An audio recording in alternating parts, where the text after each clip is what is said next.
Innocent ചേട്ടൻ്റെ cinema ജീവിതത്തിലെ സബരിയിലെ സുവർണ ലിപികളാണതൊക്കെ. അതേസമയം ഒരു അവാർഡിലേക്ക് താങ്കളെ കൊണ്ടെത്തിച്ചൊരു പടമുണ്ട്. ആ ഒരു പടത്തിൽ നിന്ന് നമുക്ക് മാറാൻ പറ്റില്ല. ആ പടം ഒരുപക്ഷെ ഈ ഒരു ജീവിത ഏട് നമ്മൾ അനാവരണം ചെയ്യുമ്പോൾ ഇവിടെ വരേണ്ട ഒരു സാധനമാണ്. വരട്ടെ. നാളെയോ മറ്റന്നാളോ അമ്മിണിക്കുട്ടിക്ക് ഒരു ആലോചന വരുമ്പോ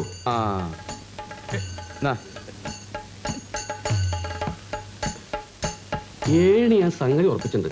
പിന്നെ ലോറി കയറി കൊട്ടയിൽ വാരി കൊടുന്ന വണ്ടിയാന്ന് മൂപ്പർക്ക് മനസ്സിലായിട്ടുണ്ട്. അഡ്വാൻസ് പിടിച്ചോ. നർസ് ബുക്ക് ഇതാ. സംഗതി എല്ലാം ഭംഗിയായിട്ടുണ്ട്. ആർസ് ബുക്ക് പിടിച്ചോളൂ. 2 എണ്ണം തരൂ. ഇതാ ഭഗവാനെ.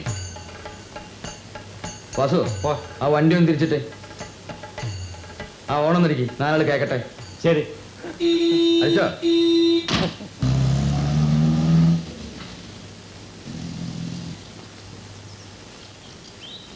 എന്താ അവന്റെ ഒരു കണ്ടീഷൻ? പോണ പോക്ക് കണ്ടില്ലേ, ശരം വിട്ട മാതിരി.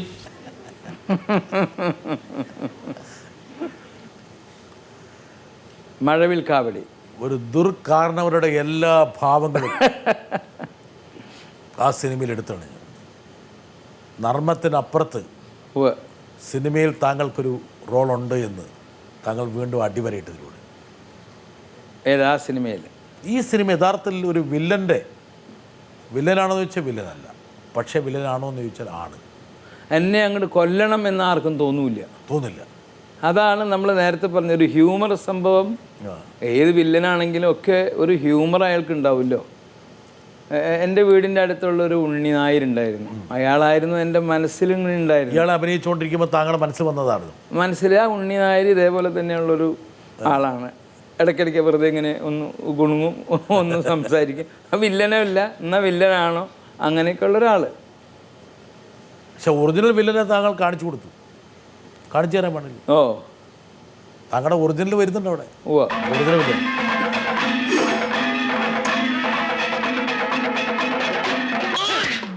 ഈ സിനിമയിൽ താങ്കൾ മുഴുതുകൾ വില്ലനാണ്.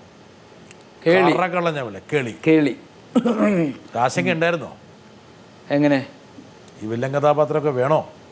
അല്ല, ഭരതൻ പറഞ്ഞു എൻ്റെ അടുക്ക്, നിങ്ങൾക്ക് അതും ചെയ്യാൻ സാധിക്കും, അപ്പോൾ നിങ്ങൾ തീർച്ചയായിട്ടും ചെയ്യണം, നല്ല ക്യാരക്ടറാണെന്നൊക്കെ പറഞ്ഞപ്പോൾ നമ്മൾ ചെയ്തൊരു ഒരാളൊരു നടനാവുക എന്ന് പറയുന്നത് എന്നും എല്ലാ റോളുകളും തന്മയത്തോടെ കൈകാര്യം ചെയ്യണം. കോമഡി മാത്രമായി കഴിഞ്ഞാൽ പിന്നെ അത് കോമഡി മാത്രമായി, വില്ലൻ മാത്രമായി കഴിയുമ്പോൾ വില്ലൻ മാത്രമായി. അങ്ങനെ ഒരുപാട് നടന്മാർ അവരുടെ കഴിവുകൾ പ്രദർശിപ്പിക്കാൻ പറ്റാതെ ജീവിതം അവസാനിച്ചിട്ടുള്ള ആൾക്കാരുണ്ട്. ഒരിക്കലും അങ്ങനത്തെ കഥാപാത്രങ്ങൾ. അപ്പോൾ എനിക്ക് അങ്ങനത്തെ ഒരുപാട് കഥാപാത്രങ്ങൾ, നല്ല കഥാപാത്രങ്ങൾ എനിക്ക് കിട്ടി. ആ കഥാപാത്രങ്ങളിൽ ഞങ്ങളുടെ മനസ്സിനോട് ചേർത്ത് പിടിക്കുന്ന ഒരുപാട് കഥാപാത്രങ്ങൾ താങ്കൾക്ക് പ്രദാനം ചെയ്ത് സിദ്ദിഖ് ലാൽ കോമ്പിനേഷനിലാണ് കിട്ടിയിട്ടുണ്ട്. ആ കോമ്പിനേഷനിൽ താങ്കൾക്ക് കിട്ടിയ ഒരുപാട് കഥാപാത്രങ്ങളുണ്ട്. അതിൽ നമ്മൾ കണ്ട കഥാപാത്രങ്ങൾ മാത്രമല്ല, അല്ലാതെയുണ്ട്. ഏതൊക്കെയായിരുന്നു? Godfather, Vietnam colony. ഓ, അപാര. പിന്നെ കെ ജോസഫ്. അതല്ലേ Vietnam colony? K Joseph. Kabuliwala.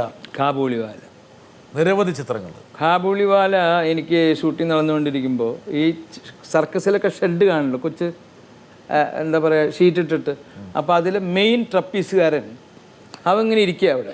ആലപ്പുഴക്കാരനാണ്, മലയാളമൊന്നും അറിയില്ല. കുട്ടിക്കാലത്തെ അച്ഛനും അമ്മയൊക്കെ ആയിട്ട് പോയിട്ടുള്ളതാണ് സർക്കസിൽ. അപ്പോൾ അവങ്ങനെ ഇരിക്കുക. അവൻ നമ്മളെടുത്ത് വർത്താനൊക്കെ പറഞ്ഞു. അപ്പോൾ അവന് ഭയങ്കര ഇഷ്ടം എന്നോട്. സംസാരിച്ചുകൊണ്ടിരിക്കുന്ന സമയത്ത് പെട്ടെന്ന് സോക്സൊക്കെ എടുത്തിട്ട് ഇങ്ങനെ ഇട്ടു. ഇത് കാബൂളിവാലല്ല. അപ്പോൾ സോക്സൊക്കെ ഇട്ടപ്പോൾ ഞാൻ ചോദിച്ചു, എന്തേ? ഞങ്ങളുടെ സമയമായി. ഞാൻ പറഞ്ഞു, എങ്ങനെ മനസ്സിലായി? ഞങ്ങൾക്ക് മ്യൂസിക് കേൾക്കുമ്പോൾ മനസ്സിലാവും. എനിക്കതൊന്നും അറിയില്ല. ഇവർ ടെൻറ്റിലൊക്കെ ഇരിക്കുകയാണെങ്കിലും മ്യൂസിക് വരുമ്പോഴാണ് എൻ്റെ സമയമായല്ലോ എന്നാണ്. ആ മ്യൂസിക് മാറുന്നതനുസരിച്ചിട്ട്. അപ്പോൾ ഞാൻ പറഞ്ഞു, എന്തെങ്കിലും കുടിക്കാൻ എന്തെങ്കിലും വേണം? അപ്പോൾ ഞാൻ പറഞ്ഞു, അപ്പോഴേക്കും നമ്മുടെ ഒരു ബോയ് വന്നു. അവൻ വന്നു കഴിഞ്ഞപ്പോൾ അവനോട് ഞാൻ പറഞ്ഞു, മോനെ ചന്ദ്ര, കുടിക്കാനായിട്ട് 2 പേർക്കും നാരങ്ങ സോഡ, ഇവിടെ ഉപ്പ്, എനിക്ക് ഉപ്പ്, അവിടെ ഷുഗർ, ഇത് കൊണ്ടുവരാൻ പറഞ്ഞു. അവൻ പോയി കൊണ്ടുവന്നു. അപ്പോൾ അതിലത്തെ ഏറ്റവും വലിയ ട്രപ്പീസുകാരൻ ഈ കാല് കൊളുത്തി ഇങ്ങനെ ഇട്ടിട്ട് മറ്റുള്ളവരെ അടിക്കുക, അതിൻ്റെ പ്രധാന ആൾ. അയാൾ എൻ്റെ അടുക്കൊരു, എനിക്ക് ചില കൊച്ചു കാര്യങ്ങൾ കേൾക്കുമ്പോൾ ഉണ്ടാകുന്നൊരു മാനസിക വിഷമമാണ്. അയാൾ എന്നോട് ചോദിക്കുകയാണ്, ഇത്രയും ആകാശത്തിൻ്റെ മുകളിൽ നിന്ന് ഇത് കാണിക്കുന്ന അയാൾ എന്നോട് ചോദിക്കുക, നിങ്ങൾക്കൊക്കെ എപ്പോൾ വേണമെങ്കിലും ഇങ്ങനെ സർവത്തും ഇതൊക്കെ ചോദിച്ചാൽ കിട്ടുമോ? മനസ്സിലായോ? നമ്മൾ സർക്കസ് കാണാൻ ചെന്നിരുന്നിട്ട് നമ്മൾ കൈയടിക്കുകയും കാര്യങ്ങളൊക്കെ ചെയ്യുന്ന ആ പ്രധാനപ്പെട്ട ആൾ ചോദിക്കണം, നിങ്ങൾക്ക് ഇങ്ങനെയൊക്കെ എപ്പോൾ? ഞാൻ അപ്പോൾ എന്താ പറയണ്ടേന്ന് നമുക്ക് പിടിയില്ല. അപ്പോൾ അവരൊക്കെ അത്രയും ബുദ്ധിമുട്ട്, അവർക്കൊന്നും അങ്ങനെ ഇല്ല. ആ കറക്റ്റ് സമയത്ത് ആ വെള്ളം അല്ലെങ്കിൽ മറ്റത് ഇതൊക്കെയാണ്. ഇതൊന്നും നമ്മുടെ സാധാരണക്കാരായിട്ടുള്ള ആൾക്കാർക്ക് മനസ്സിലാവും. ഞാൻ അവരുടെ കൂടെയൊക്കെ തന്നെയായിരുന്നു ഈ കാബൂളിവാല എന്നുള്ള സിനിമ നടക്കുമ്പോൾ.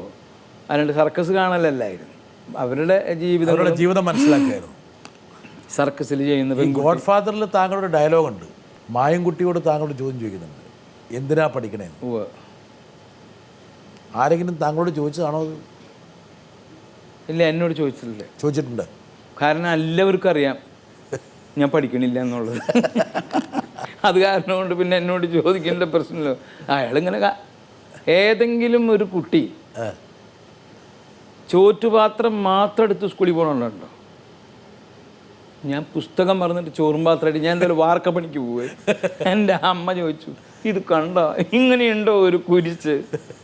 വാർക്കപ്പണിക്കാണോ ഇവൻ പോണത് ചോറും കൊണ്ട്? ഞാൻ പറഞ്ഞു അല്ല, ഇതവിടെ അവിടെ വെച്ചിട്ട് പിന്നെ ഞാൻ പുസ്തകം എടുത്തുകൊണ്ട് പോകുന്നു.